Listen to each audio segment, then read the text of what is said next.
દેવાધિદેવ પરમ તારક શત્રુંજય તીર્થાધિપતિ શ્રી ઋષભદેવ પ્રભુના ચરણોમાં વંદના. સદગુરુદેવ પૂજ્યપાદ અરવિંદ સુરી દાદાના ચરણોમાં વંદના. સ્વાનુભૂતિ માટે બે તત્વો અનિવાર્ય રૂપે આવશ્યક છે: સાક્ષી ભાવ અને સમર્પણ. સાક્ષી ભાવના 5 સ્તરો પૈકીનું પહેલું સ્તર છે ઉદ્ગલ અનુભવ ત્યાગ. મને લાગે છે કે આવતીકાલે જનારા શિબિરાર્થીઓને સાધના દીક્ષા રૂપે આ પહેલું ચરણ આપી દો. આ તમારી સાધના દીક્ષા થઈ જશે. મંત્ર દીક્ષા પણ આપણે ત્યાં છે, સાધના દીક્ષા પણ છે, અને એ બે પાકી જાય ને પછી જીવન વ્યાપીની દીક્ષા. મંત્ર દીક્ષા અને સાધના દીક્ષા એ પછી જીવન વ્યાપીની દીક્ષા.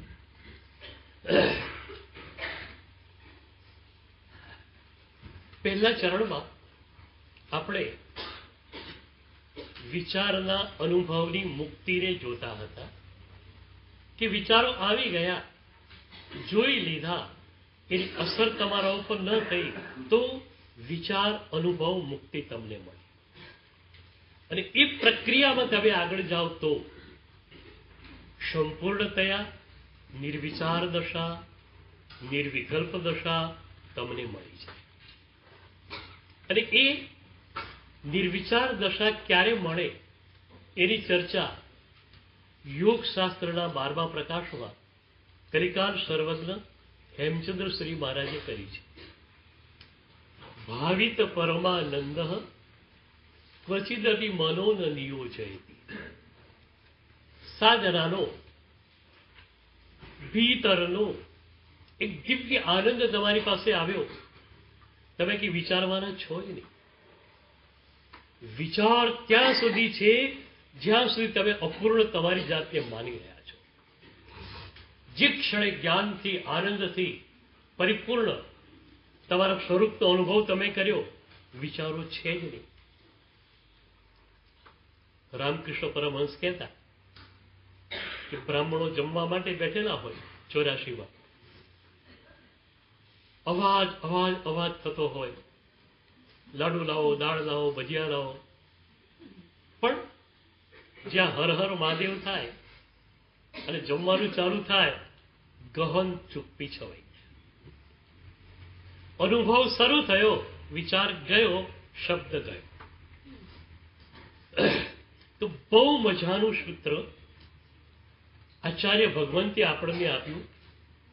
ભાવિત પરમાનંદ ક્વચિદપી મનો ન નિયોજય. અમારે ત્યાં ગ્રંથોમાં એક સરસ વાત આવતી હોય છે, લખવામાં આવે સંસ્કૃતમાં, શુરિત ભૂતવા આચાર્ય કથયતિ. કોઈ વાતનું સ્પષ્ટીકરણ આપવાનું હોય ને તો ત્યાં લખે કે મિત્ર બનીને આચાર્ય ભગવંત તમારી જોડે આ વાત કરી રહ્યા છે. આચાર્ય ભગવંત મિત્ર તરીકે તમને માર્ગદર્શન આપવા માટે તૈયાર હોય છે. આપણે પૂછીએ કે સાહેબ, અમારે પણ દિવ્ય આનંદની ભૂમિકા પર આવવું છે, એના માટે અમારે શું કરવું જોઈએ? તો એમણે કહ્યું, ઔદાસીન્ય નિમગ્ન. ઉદાસીન ભાવમાં ડૂબેલો સાધક પરમ આનંદને સ્પર્શી શકે છે, અને પરમ આનંદનો સ્પર્શ થયો, વિચાર છું. દેવચંદ્રજી મહારાજ સાહેબ જ્ઞાતા ભાવ અને દ્રષ્ટા ભાવને, એટલે કે સમ્યક જ્ઞાન અને સમ્યક દર્શનને જાણંગ ભાવ શબ્દથી ઓળખે છે. અને ચારિત્ર માટે એમનો શબ્દ છે ઉદાસીન ભાવ. ચારિત્રના પર્યાય તરીકે દેવચંદ્રજી ભગવંત ઉદાસીન ભાવ શબ્દ આપે છે. પછી એક બહુ જ મજાની વાત એમણે એમના સ્તવનમાં લખી. ધારો દાનંતરાયનો ક્ષયોક્ષમ થયો, નિશ્ચય રૂપે દાન તો સ્વનું જ હોય અને સ્વને જ હોય. નિશ્ચય રૂપે જાઓ તો પરને તમે દાન આપી શકતા નથી, પરનું દાન હોઈ શકતું નથી. આપણે ત્યાંની આ એક મજાની વાત છે.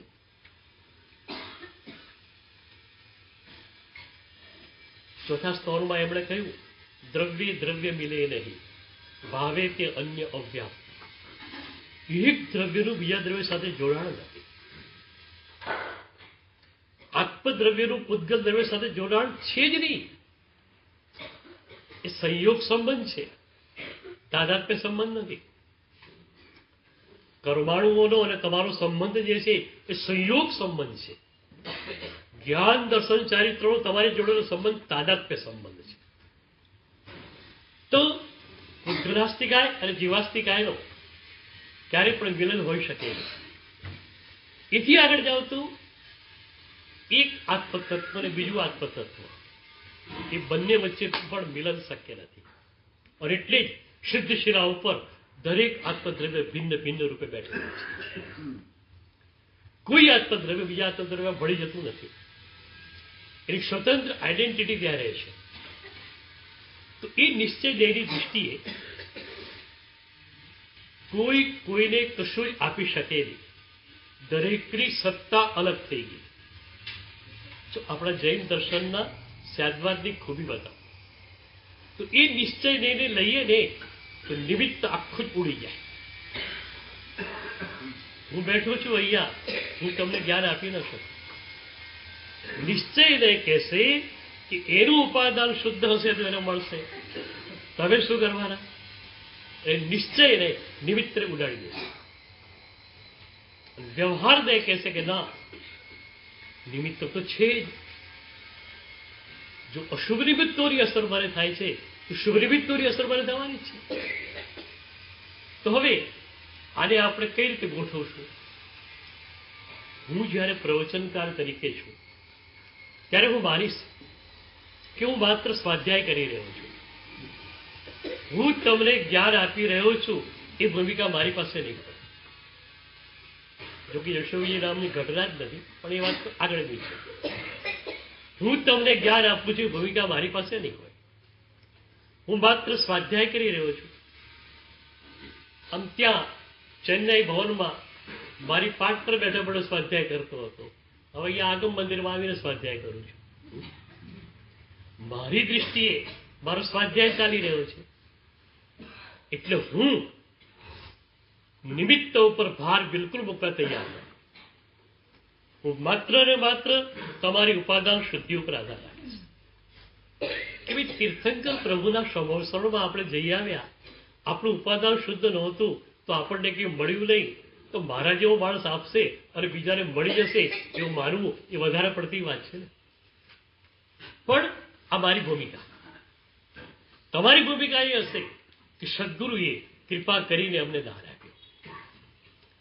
એટલે એક બાજુ નિમિત્રો છે, બીજી બાજુ નિમિત્રો સ્વીકાર. આ આપણું જીવન શાસન છે. તો હવે દેવચંદ્રજી મહારાજ સાહેબ કહે છે કે પરનું પરને દાન ન હોઈ શકે, સ્વનું જ દાન સ્વને હોય. હવે કઈ રીતે? તો જ્ઞાતા ભાવ અને દ્રષ્ટા ભાવ જે છે એ ચોથે ગુંઠાળે પણ છે, પાંચમે પણ છે, છઠ્ઠે પણ છે, સાતમે પણ છે. ફરક શો પડે છે? જેમ જેમ તમે ગુંઠાળામાં આગળ વધો છો તેમ જ્ઞાતા ભાવ અને દ્રષ્ટા ભાવ તીક્ષ્ણતા નિર્લિપ દશા વધતી જાય. એટલે આપણે એમ કહી શકીએ કે ઉદાસીન ભાવે જ્ઞાતા ભાવ અને દ્રષ્ટા ભાવને પોતાની તીક્ષ્ણતા નિર્લિપ દશા આપી.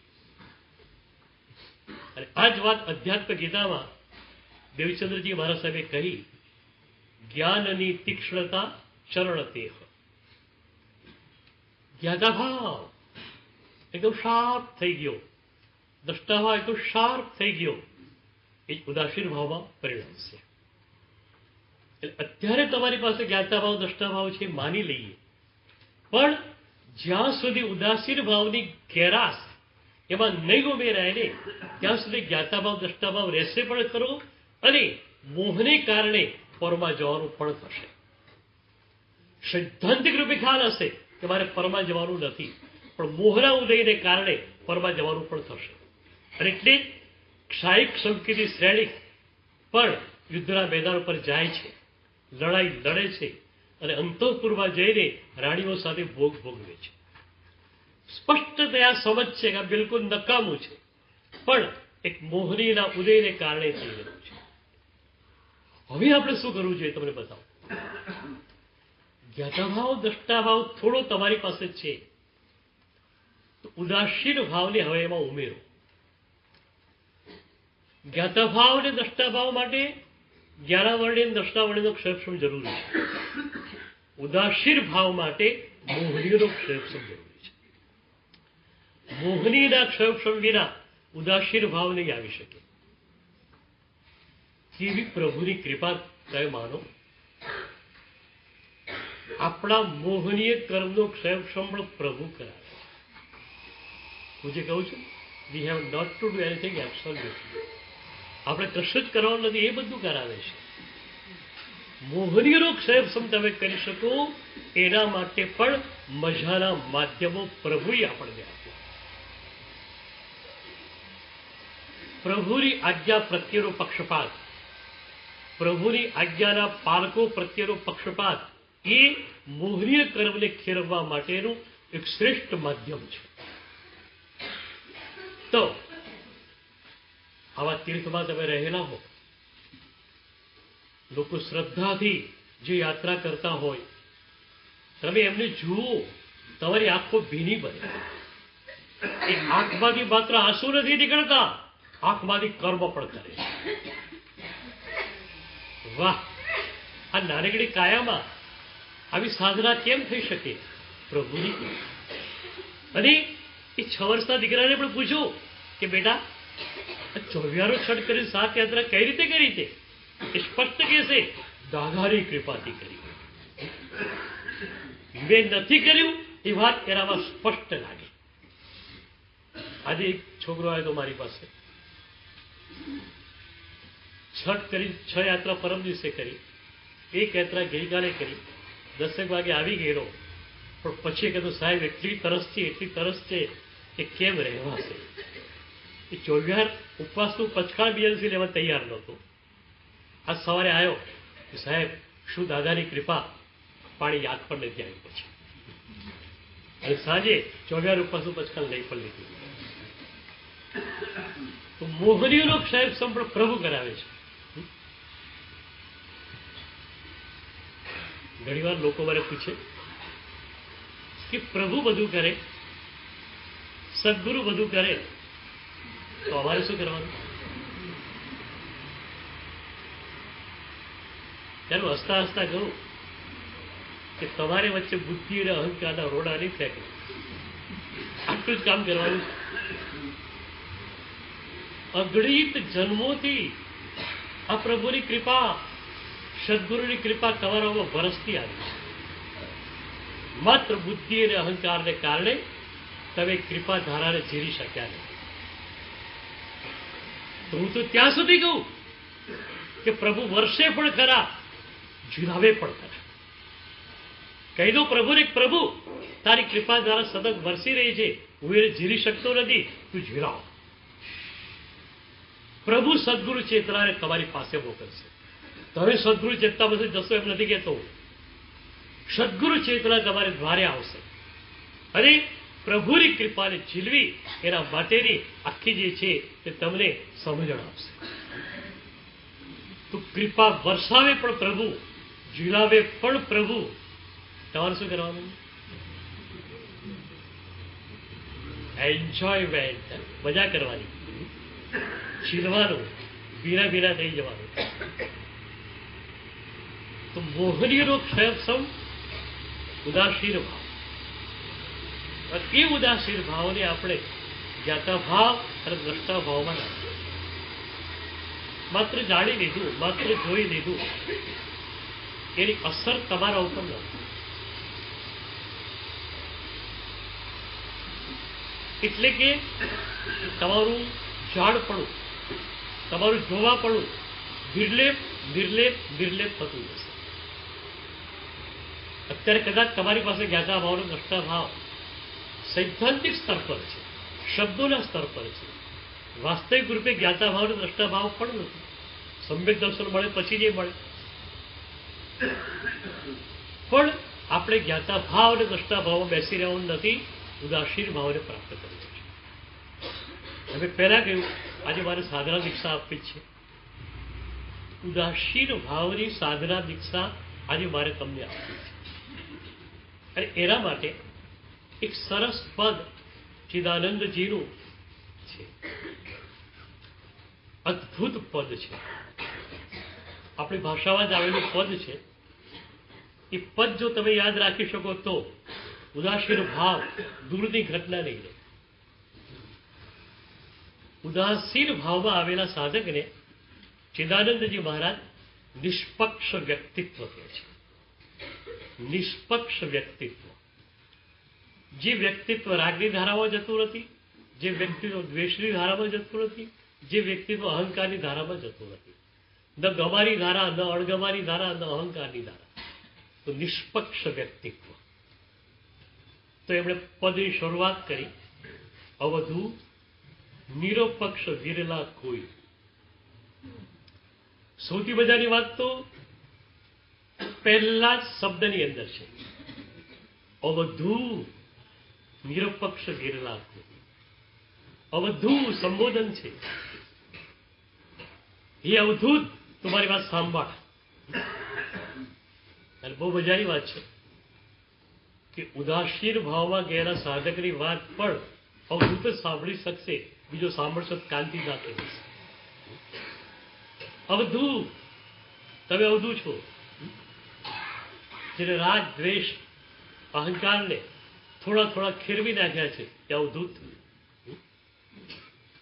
અવધુ નિરપક્ષ વિરલા કોઈ. પક્ષાતીત બનેલ વ્યક્તિત્વ બહુ થોડા છે. દેખા જગ સૌ કોઈ. આખું જગત જોઈ લીધું પણ નિષ્પક્ષ વ્યક્તિત્વ બહુ ઓછા મળ્યા. લગભગ છે ને તમે લોકો ખાનાવાળા માણસો છો. તમે લોકો માણસોને બે ખાનામાં વેચી નાખો, સારા માણસો અને ખરાબ માણસો. બરોબર? પછી વ્યાખ્યા શું ચાલે? સારા માણસો કયા? અમુક ગુણ હોય એ સારા એવું નથી. તમારા અહંકારને પંપાળે એ સારા, તમારા અહંકારને ખોતરે તે ખરા. હું ઘણી વાર પૂછું લોકોને કે તમે દુનિયાનું કેન્દ્રબિંદુ બની ગયા છો કે તમારે આધારે આખી જીવ સૃષ્ટિનું જે છે તે આખું પરિવાર કાઢી શકે? સારા કોણ? મને અનુકૂળ હોય તે. ખરાબ કોણ? મને પ્રતિકૂળ હોય તે. How can you say it?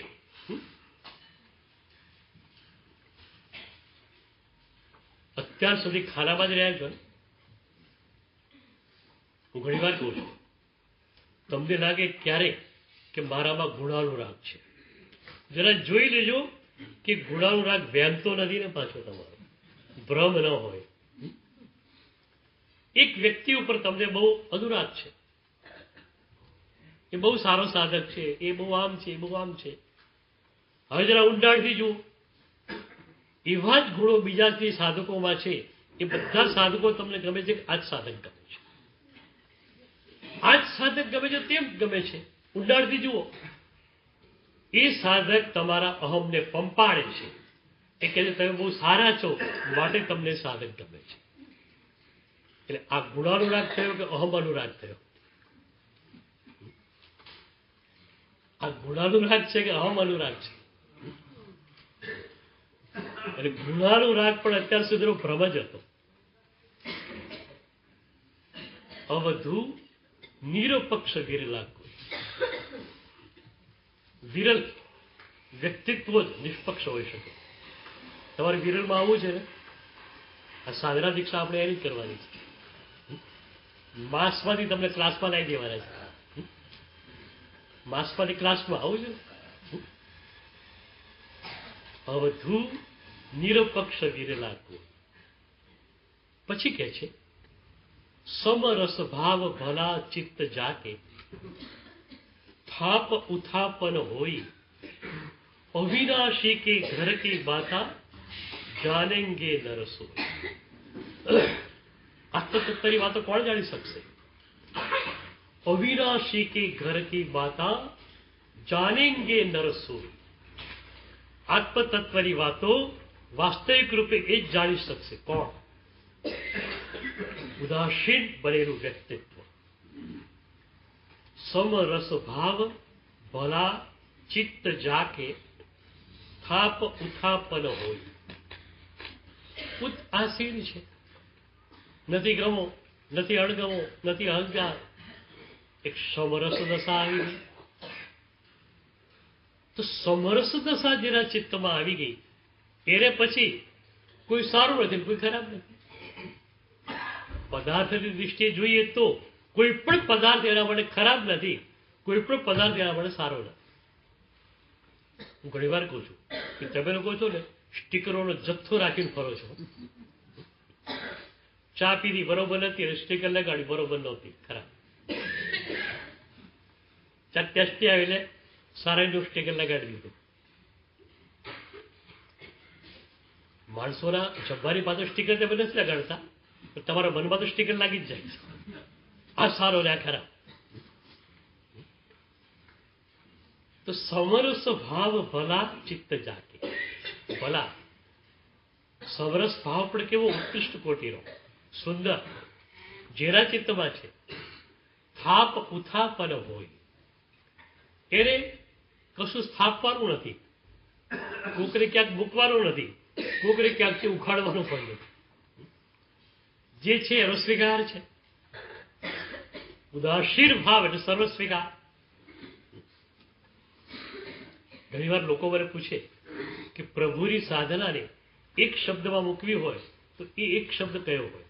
ત્યારે હું કહું છું ઘણી વાર કે સર્વ સ્વીકાર એ એક શબ્દ એવો છે જેમાં પ્રભુની સાધનાનું પ્રતિનિધિત્વ આવી જાય છે. સંપૂર્ણ સ્વીકાર. અત્યારે તમે કઈ ભૂમિકામાં છો? મન ગમતાનો સ્વીકાર, અણગમતાનો અસ્વીકાર, એક્સેપ્શન, રિજેક્શન. હવે આજથી શું થવાનું છે? હવે આ સાગરા દીક્ષા મળ્યા પછી માત્ર એક્સેપ્શન બોલો, રિજેક્શન પછી છે જ નહીં ક્યાંય. સ્વીકાર. પ્રતિકૂળતા આવી તો પણ સ્વીકાર, કોઈએ ગાળો આપી તો પણ સ્વીકાર, કોઈએ નિંદા કરી તો પણ સ્વીકાર. બોલો, આ સર્વ સ્વીકારની સાધના આજે તમારે લઈને જવાની છે. તો સમરસ ભાવ ભલા ચિત્ત જાકે થાપ ઉથાપન હોય અવિનાશી કે ઘર કી બાતા જાનેંગે નરસોઈ. પછી કે છે હર્ષ શોક મન નવી આણે નિંદા સ્તુતિ મન નવી આણે. જેના મનમાં હર્ષ કે શોક નથી, જેના મનમાં નિંદા અને સ્તુતિ બે સરખા છે. ભગવદ્ ગીતામાં કહ્યું તુલ્ય નિંદા સ્તુતિર મૌની. અને એ જ વાત મીરાએ કહી, કોઈ નિંદે કોઈ બંદે મેં अपनी चाल चलूंगी. કોઈ નિંદે કોઈ બંદે મેં अपनी चाल चलूंगी. મીરા કહે છે હું તો મારા સાધના પથ ઉપર ચાલુ છું. કોઈ નિંદા કરે તો શું ફરક પડે? કોઈ સ્તુતિ કરે તો શું ફરક પડે? હકીકતમાં છે ને નિંદા ગમવી જોઈએ તમને અત્યારના તબક્કે, અને પ્રશંસા ઝેર જેવી લાગવી જોઈએ. કારણ કે તમે પ્રારંભિક સાધક છો. તમારી સાધના ઉચકાશે ત્યારે બે ઇક્વલ બની જવાના છે. પછી નિંદા અને સ્તુતિ બે શબ્દ જ છે ખાલી. તમે જ્યોતિર્મય ઘટના છો, એ પૌદ્ગલિક ઘટના છે, તમારો એનો કોઈ સંબંધ થવાનો નથી. પણ પ્રારંભિક સાધક તરીકે તમે જ્યારે છો ત્યારે તમારા માટે નિંદા એ આવશ્યક વસ્તુ છે અને પ્રશંસા તમારા માટે ઝેર છે. આજે લોકો 5 કરોડનું દાન આપે ને તો ઝઘડું સારી પદવી આપી દે એને. હું તો ઘણી વાર કહું મારા પ્રવચનમાં કે તમને શું રાઈટ છે આવો જગડુસા કે કુમારપાળનો ઇલકાબ આપવાનો તમને રાઈટ કયો છે? એ 5 કરોડ ખર્ચમાંથી જગડુસા બની જવાય છે? એ દાનની જે ઉત્કટ ભાવના હતી એને જગડુસા બનાવેલ છે, નહીં કે પૈસા એ, નહીં કે પૈસાના ત્યાગી. એટલે કોઈ તમારી પ્રશંસા કરી દે ને એથી જરા પણ ફૂલાતા નહીં. સાચું કહેજો, તમે ફૂલાવ ખરા, હોશિયાર માણસ છો. આપણા પ્રાઇમ મિનિસ્ટર આજે નરેન્દ્ર મોદી છે, દાઢીવાળું વ્યક્તિત્વ છે. તમારી મિત્રોની બિઝનેસ હોય અને એમાં એક વ્યક્તિ આવી દાઢીવાળી છે, તમે એને પ્રેમથી કહો નરેન્દ્ર મોદી આવ્યા આપણા, બધા બેઠેલા હોય પાછળથી આવે ઓ આપણા પ્રાઇમ મિનિસ્ટર આવી ગયા હવે કે છે, એને શું થાય બોલો? મારી મસ્કરી કરી એમ થાય કે હું પ્રાઇમ મિનિસ્ટર છું એમ થઈ જાય. શું થાય? મને કોઈ જ્ઞાની કે અને હું ફૂલાવું તો મારા જેવું મૂર્ખ કોઈ નહીં, મારા જેવું અજ્ઞાની કોઈ નહીં. 14 પૂર્વધર મહર્ષિના જ્ઞાનની પાસે મારું જ્ઞાન કેટલું? એક બિંદુ જેટલું પણ નથી. એટલે સાધક માટે પ્રશંસા ઝેર છે, નિંદા અમૃત છે. બરોબર ને? હવે આ બેસી ગયું ને? પ્રશંસા ઝેર, નિંદા અમૃત. કબીરજીએ તો કહ્યું છે નિંદક નીરે રાખીએ, નિંદક નીરે રાખીએ અંગન કુટિયા બીછા. તમારા કમ્પાઉન્ડની અંદર એક નાનકડી ઝૂંપડી બનાવી તમારા નિંદકને રાખજો. તમને જે તમારો દોષો નહીં દેખાય એ પેલાને દેખાશે. તો નિંદા સ્તુતિ શ્રવણ છોડીને હર્ષ શોક મન નાણે તે જગમે જોગી સરપુરા નિત્ય ચડતે ગુણ ઠાળે. નિંદા સ્તુતિ શ્રવણ કરીને હર્ષ શોક નવી આણે. નિંદા સાંભળી કોઈ પીડા નથી, સ્તુતિ સાંભળી કોઈ અહંકાર નથી. તે જગમે જોગીશ્વર પૂરા નિત્ય ચડતે ગુણ ઠાળે. એ ઉદાસીન ભાવ વાળો સાધક ગુંઠાળાની શ્રેણીમાં આગળ ને આગળ ચડતો જાય છે. હમણાંની એક વાત કરું. ગુરુજીએ આજના યુગના સાધનાચાર્ય છે. એકવાર ગુરુજીએફને કોકે કહ્યું કે મિસ્ટર વાય તમારી બહુ નિંદા કરતા. ગુરુજીએફ શું કહે છે એ વખતે? અચ્છા મારી નિંદા? પણ મારી નિંદા એકદમ લિજ્જતથી સાંભળી હોય ને મિસ્ટર એક્સ પાસે જુઓ. મિસ્ટર વાય કેવી કરે છે મને ખબર નથી, કારણ કે મેં મિસ્ટર વાયને સાંભળ્યા નથી. પણ તમારે જો ખરેખર મારી નિંદા લિજ્જત ભરી રીતે સાંભળવી હોય, મારા છોતરા ઉખાડી નાખે એ રીતે, તો મિસ્ટર એક્સ પાસે જાઓ. અને ગુરુજી કહે છે મિસ્ટર એક્સને મેં સાંભળ્યા છે. એકવાર હું કોફી હાઉસમાં ગયેલો, અંધારામાં બેઠો બેઠો ચિંતન કરતો હતો. કોફીનો કપ સામે હતો, હું સિપ કરતો હતો. એમાં મિસ્ટર એક્સ અને એમના મિત્રો આવ્યા. હું અંધારામાં બેઠેલો, એમને ખબર નહીં ગુરુજી બાજુમાં છે. 1.5 કલાક સુધી મિસ્ટર એક્સે જે મારી છોલી છે ને, હું ખુશ થઈ ગયો. મારી તબિયત હલી ગઈ કે છે. શું મજાની અભિવ્યક્તિ એની કે છે, ટુ ધ પોઈન્ટ, એક એક પોઈન્ટ લઈ અને મારા જે છોતરા ઉડાડ્યા છે એને. મને થયું કે એને શાબાશી આપવા જવું, પણ પછી થયું કે સરવાઈ જશે એટલે શાબાશી આપવા હું નહીં ગયેલો. પણ તમારે મારી નિંદા બરોબર લિજ્જત ભરીને સાંભળવી હોય તો મિસ્ટર એક્સ પાસે સાંભળો. આપણે એવું કહી શકીએ? તમે તો કહી શકો.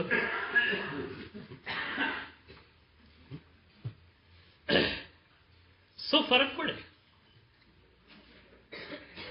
કોઈ નિંદા કરી એમાંથી જરૂરી હોય લઈ લો, બિનજરૂરી ફેંકી દો. ખજૂર ખાય ને માણસ કઈ રીતે ખાય? ખજૂર ખાઈ લે, ઠળિયા બહાર ફેંકી દો. હું ઘણી વાર પૂછું એક જણાની બર્થડે હતી અને એણે નક્કી કર્યું, ખજૂરનો વેપારી હતો, કે 100 ગ્રામ ખજૂરના પેકેટ મારી દુકાન પાસે જેટલા નીકળે બધાને આજે આપવા, સવારથી સાંજ સુધી. લગભગ 1000 જણાને એને ખજૂરના પેકેટ આપ્યા 100 ગ્રામના. હવે મારા સાહેબને વરાવાનું તો ઠળિયા કાઢવા પડે, લોકોને આપવાનું છે, ઠળિયા કાઢવાના હતા નહીં. હું પૂછું છું ભાઈ મારા પ્રવચનમાં 1000 જણાને એને ખજૂરના પેકેટ આપ્યા, ઠળિયાવાળા ખજૂરના પેકેટ. એમાંથી એની જોડે લડવા કેટલા માટે આવે? પછી કેટલા આવે? લડવા કેટલા આવે? કેમ ઠળિયા આપ્યા? તમારી પાસે કળા છે, ખજૂર ખાઈ જાવ, ઠળિયો મારે ફેંકી દો, અહીંયા આવું ના આવે. એ તમારી નિંદા કરી, ઠીક છે, થોડીક બરોબર પણ નહોતી, તમારા પ્રત્યેના એકદમ પક્ષપાતથી યુક્ત હતી, એટલે કાઢી નાખો. વાસ્તવિક હોય સ્વીકાર કરી દો. નિંદા સ્તુતિ શ્રવણ કરીને હર્ષ શોક મન નાણે, તે જગમે જોગી સર પૂરા નિત્ય ચડતે ગોલઠાળ.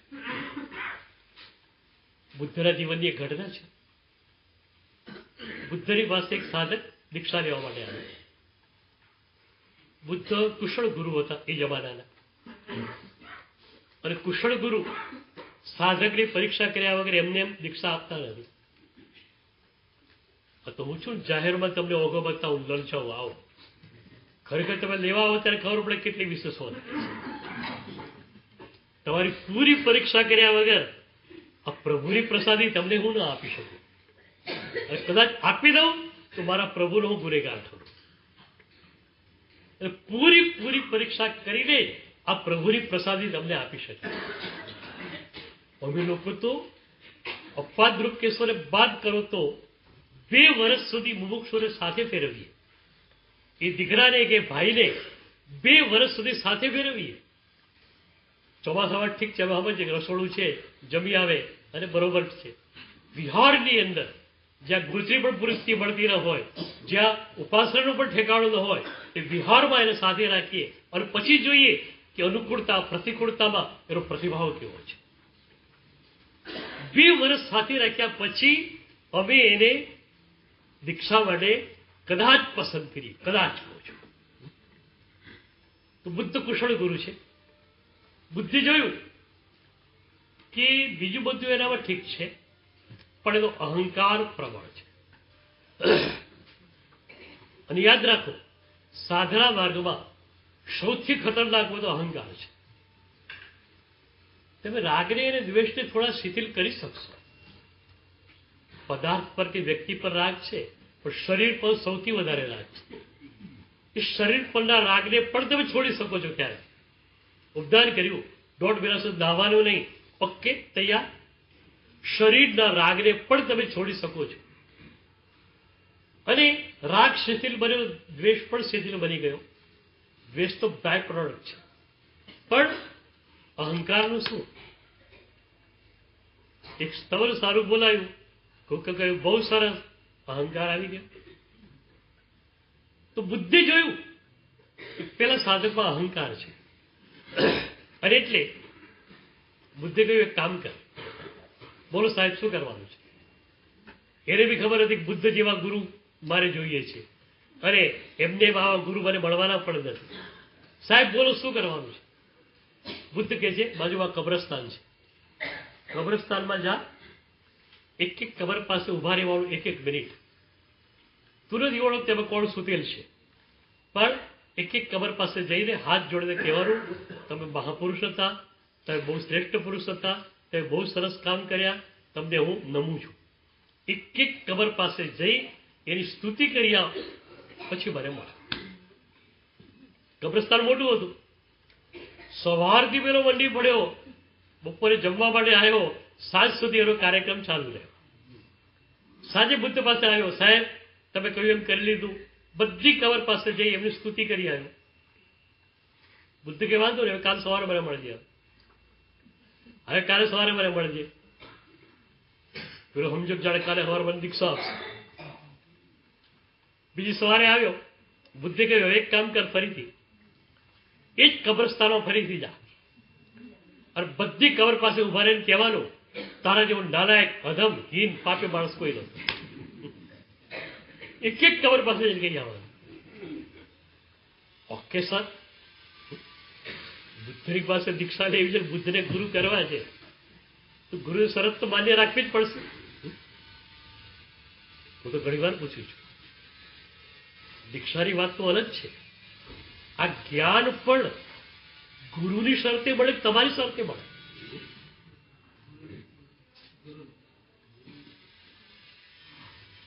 ગુરુની શરતે જ્ઞાન મળે. ગુરુને લાગે કે યોગી છે તો જ જ્ઞાન આપે, નહીં તો ન પણ આપે. અને ગુરુ જ્ઞાન કન્ડિશનલી આપે છે. કલાપણ શ્રી દાદાનું છેલ્લું વંદન મને રાજસ્થાનમાં થયેલું, કલાપુરામાં. દાદા પાસે સાંજે હું બેઠેલો, મેં દાદાને પૂછ્યું, દાદા તમારું પુણ્ય વૈભવ તો ગજબનો છે જ, આટલા નાનકડા ગામમાં પણ ગાડીઓનો જથ્થો આવ્યા જ કર્યો. બધા આવે તો વાંધો નહીં, શ્રદ્ધાથી આવે છે, પણ બધાની ઈચ્છા હોય એક એક વૃંદની કે સાહેબ કંઈક હિત શિક્ષા આપે.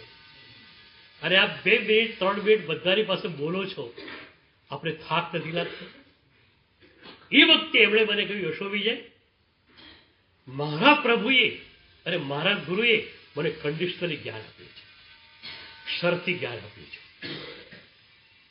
હું જો બીજાને હેન્ડઓવર ન કરું આ જ્ઞાન, તો મારા પ્રભુનો, મારા ગુરુનો હું અપરાધી છું. આ જ્ઞાનને મારે મારી પાસે રાખવાનું નથી, મારા પ્રભુની આજ્ઞા છે, મારા સદગુરુની આજ્ઞા છે, જ્ઞાન વહેંચવાનું છે, માટે હું આપું છું. આ હું આજ્ઞાનું પાલન કરું છું. હું ઉપદેશ આપતો નથી, હું શિક્ષા આપતો નથી, હું ઉપદેશનું પાલન કરું છું. પેલો કબ્રસ્તાનમાં ફરી આવ્યો, બધાને ગાળો આપી આવ્યો. કદાચ એને મજા આમાં આવી હશે,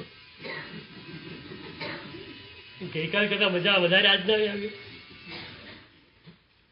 ગઈકાલે બધાની સ્તુતિ કરવાની હતી, આજે વધારે ગાળો ચોપડાવાની હતી. બધા જેવા વધારે આવે. બીજી સાંજે ગુરુ પાસે આવ્યો, ગુરુએ કહ્યું, એક સવાલ તને કરું કે કબરમાં પડેલા એ બધા હતા, એની તો સ્તુતિ કરી, તેમનું શું ફિલિંગ થઈ હશે? તે એની નિંદા કરી, એનું શું ફિલિંગ થઈ હશે? જરા મને સમજાવીશ. જોયું કે સાહેબ એ તો મળતા હતા, ડેડ બોડી, એને ફિલિંગ શું હોય? તો બુદ્ધે કહ્યું, તું પણ જો સંન્યાસી થવા ઈચ્છતો હોય તો સંસારી તરીકે તું ડેડ છે. તારા અહંકારને દફનાવીને તું આવી શકતો હોય તો જ હું તને સ્વીકારવા તૈયાર છું, નહીં તો તને સ્વીકારવા પણ તૈયાર નથી.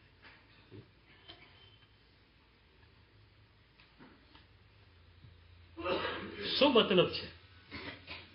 નિંદાના શબ્દો, સ્તુતિના શબ્દો. પ્રારંભિક સાધક છો તો નિંદાના શબ્દોને પકડી લેજો, સ્તુતિના શબ્દોને જવા દેજો. ઉચકાયેલા સાધક કયો બની ગયા તો નિંદા સ્તુતિ શ્રવણ કરીને હર્ષ શોક દરિયા. પછી નિંદા કે સ્તુતિ કોઈ ફરક પડતો નથી, પૌદ્ગલિક ઘટના છે અને એમાં તમારે જવાનું નથી. છેલ્લે કહે છે, પંકજ નામ ધરાય પંક શું, રહત કમલ જીવન ન્યારા, चिदानंद ऐसा जन उत्तम, सो साहिब को प्यारा. सो साहिब को प्यारा, ये प्रभु ने प्यारो છે. કોણ? ચિદાનંદ ऐसा जन उत्तम.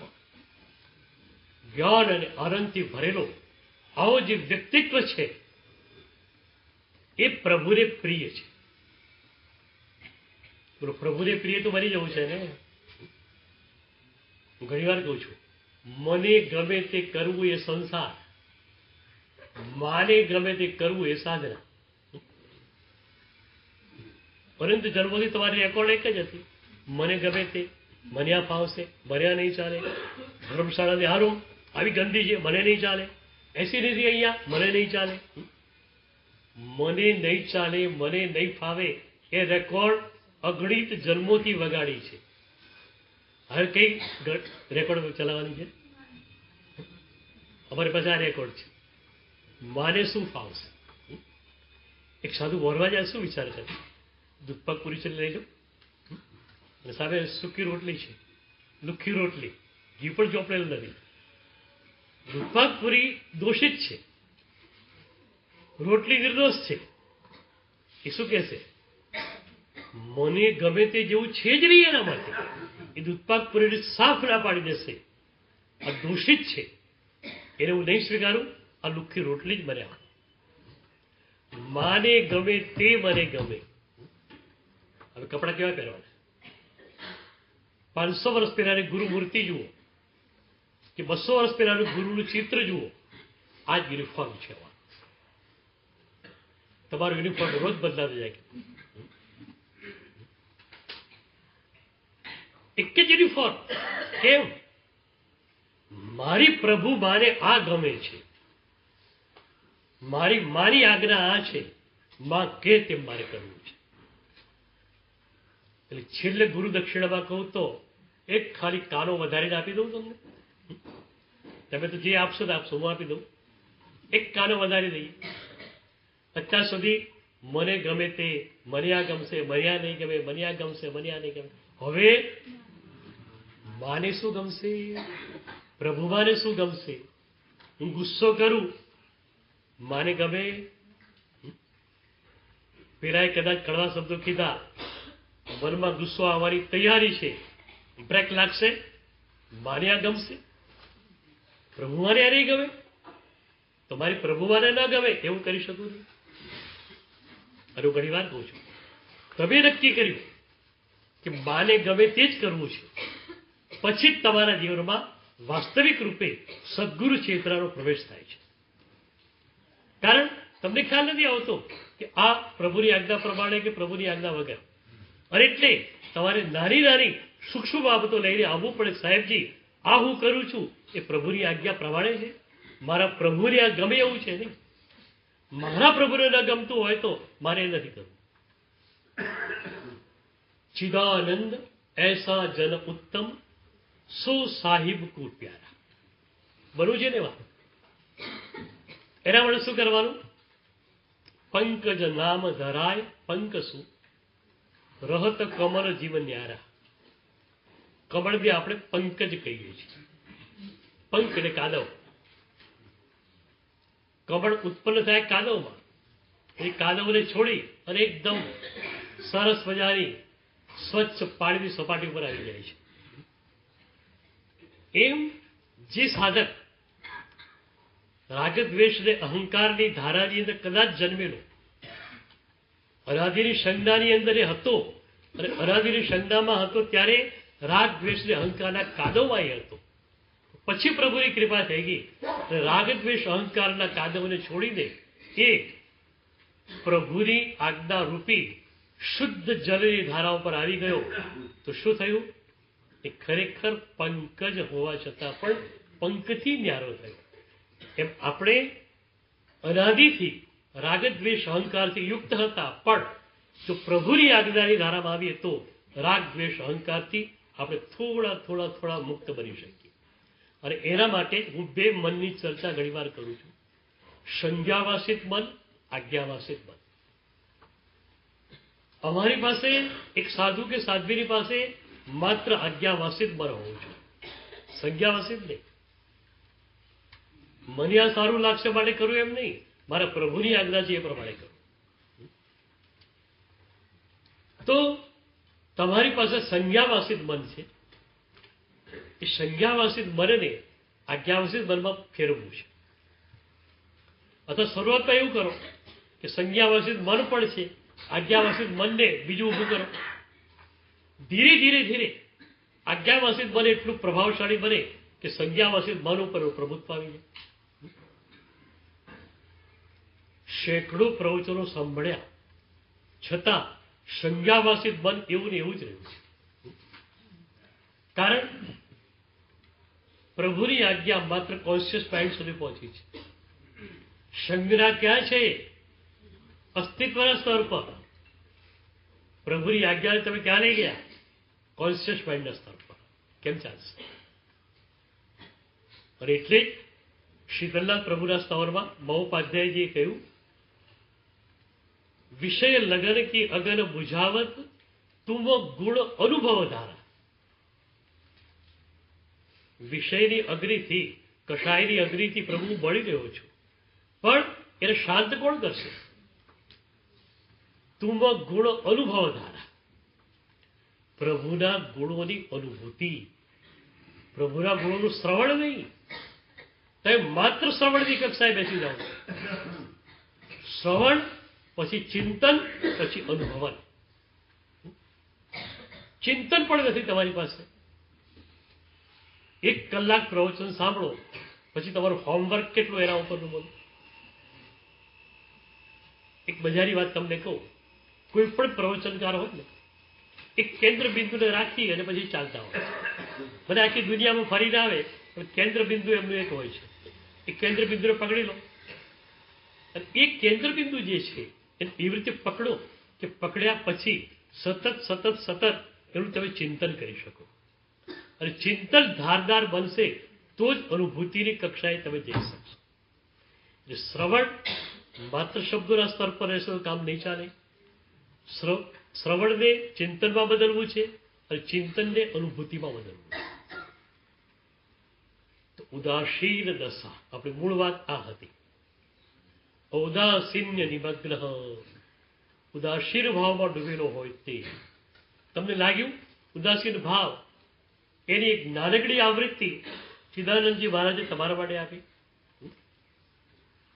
નિંદા સ્તુતિ શ્રવણ સુણીને હર્ષ શોક દરિયાળે, બોલો તમારા માટેનું એક નાનકડું એડિશન કર્યું કે નહીં? આટલું કરી શકશો? નિંદા સાંભળીને રાજી થઈ જજો, સ્તુતિ સાંભળીને નારાજ થઈ જજો. આવું કરશો? આવું કરી શકો? ઉદાસીન ભાવ તરફ તમારી ગતિ ચાલુ થઈ ગઈ. નિર્લેપ દશા, ઘણી વાર કહું છું, લેપ દશામાં અગણિત જન્મોથી આપણે રહ્યા. આ રાગ, આ દ્વેષ, આ અહંકારમાં અનંત જન્મોથી રહ્યા. તમે બૌદ્ધિક માણસ તરીકે વિચારો તો ખરા, આમાંથી સુખ આપવાની કોઈ તાકાત ખરી? રોટલી અને દાળ તમને સુખ આપે છે?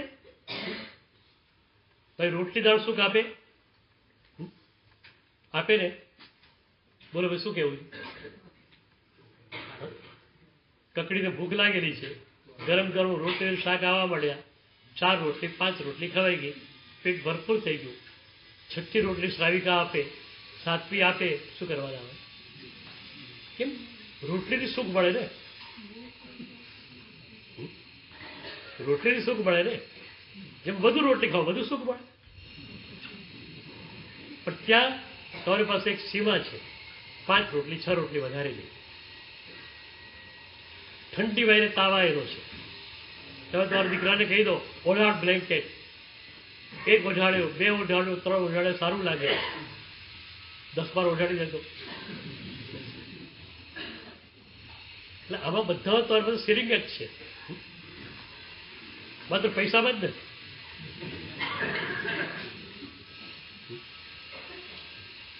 એક દીકરાને માથું દુખતું હતું. દીકરો ક્યાંય જાય? મમ્માની પાસે. મમ્મા મને માથું દુખે છે. મમ્માએ સારી રોટલી ટીકડી આપી, 10 મિનિટમાં તો માથું હળવું ફૂલ થઈ ગયું. એ બહુ સરસ લાગે છે. એને એ ખબર નથી પડતી કે આ પીડાનો અભાવ છે.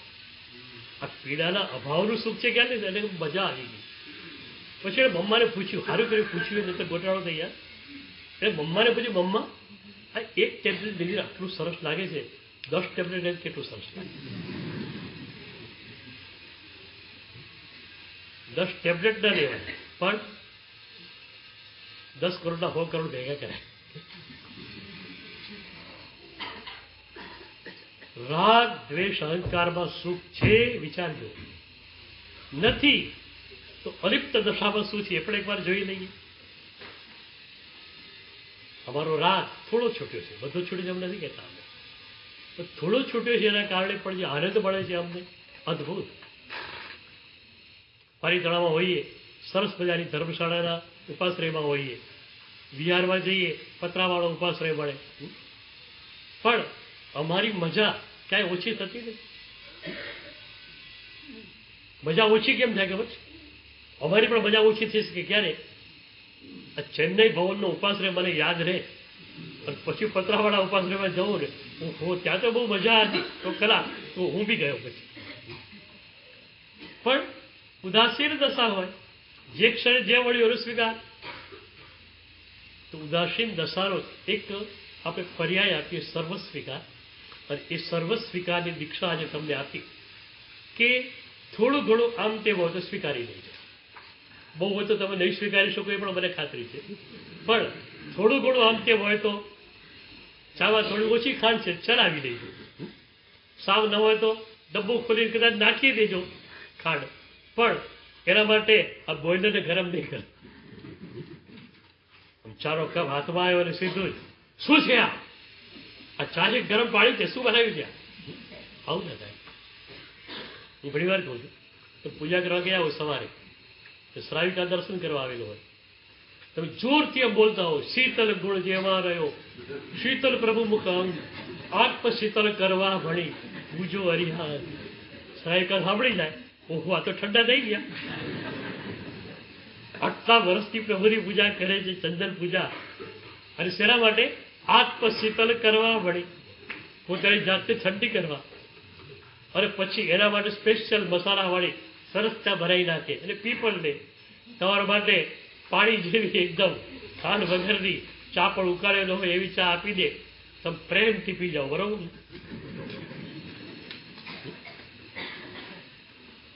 તો સર્વ સ્વીકારની સાધના આજે તમને આપી છે, એ સાધના તરફ આગળ